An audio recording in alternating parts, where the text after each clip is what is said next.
ఎవరైనా దాడి చేయాలని ప్లాన్ చేస్తే చాలు వారిని ఖచ్చితంగా ముగించేస్తామని పదే పదే చెప్తూ వస్తున్న ఇజ్రాయెల్ అందుకు తగ్గట్లుగానే దాడులు చేస్తోంది. ఇప్పటికీ హమాస్ సీనియర్ లీడర్లను హతమార్చిన ఇజ్రాయెల్ ఇప్పుడు హెజ్బుల్లాను టార్గెట్ గా చేసుకుంది. హెజ్బుల్లా చీఫ్ నస్రల్లాను మట్టుపెట్టిన ఐడిఎఫ్ ఇప్పుడు అతడి వారసుడిని హతమార్చింది. దీంతో హెజ్బుల్లాను ఇజ్రాయెల్ కోలుకోలని దెబ్బ కొట్టింది.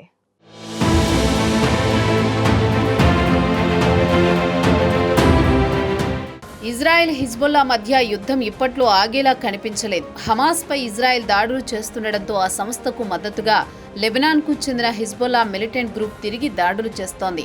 దీంతో ఇజ్రాయెల్ అటు హమాస్ ఇటు హిజ్బుల్లాతో యుద్ధం చేస్తోంది. ఇప్పటికే హమాస్కు చెందిన కీలక నేతలను ఐడిఎఫ్ హతమార్చడంతో ఇప్పుడు హిజ్బుల్లా గ్రూపునకు చెందిన నేతలను మట్టుబెడుతోంది. కొద్ది రోజుల క్రితం హిజ్బుల్లా చీఫ్ నస్రల్లాను ఐడిఎఫ్ హతమార్చింది. దీంతో ఇజ్రాయెల్ హిజ్బుల్లాను కోలుకోలేని దెబ్బ కొట్టింది.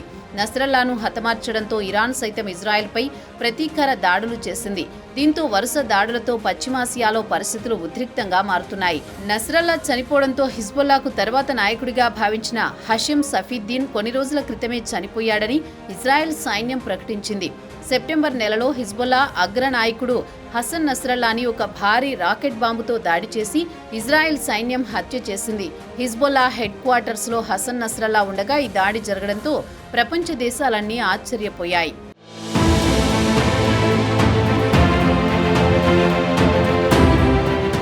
హషిమ్ సఫీద్దీన్తో పాటు Hezbollah intelligence commander Ali Hussein Hazimeh కూడా ఇజ్రాయెల్ చేసిన దాడిలో చనిపోయాడని తెలుస్తోంది. దీనికి సంబంధించి ఇజ్రాయెల్ సైన్యం ఎక్స్లో పోస్ట్ చేసింది. Hezbollah executive council chief Hashim Safieddine, Hezbollah intelligence headquarters commander Ali Hussein Hazimeh ఇద్దరూ లెబనాన్లోని దహియే ప్రాంతంలోని Hezbollah main intelligence headquarters పై జరిగిన దాడిలో దాదాపు 3 వారాల క్రితమే చనిపోయారని ఇజ్రాయెల్ డిఫెన్స్ ఫోర్సెస్ పోస్ట్ చేసింది. మరోవైపు హషిమ్ సఫీద్దీన్ మృతిపై హిజ్బుల్లా ఎలాంటి అధికారిక ప్రకటన రాలేదు.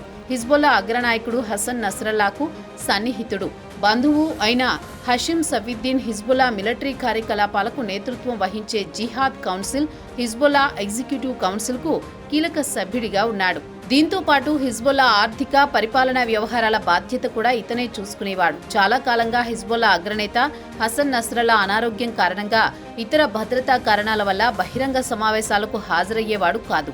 దీంతో ఆయన బాధ్యతలన్నీ హషిమ్ సఫీద్దీన్ వహించేవాడు. ముఖ్యంగా ఇజ్రాయెల్ గాజా యుద్ధం ప్రారంభమైన తర్వాత హషిమ్ సఫీద్దీన్ హిజ్బుల్లా అధికారిక ప్రతినిధిగా పనిచేశాడు.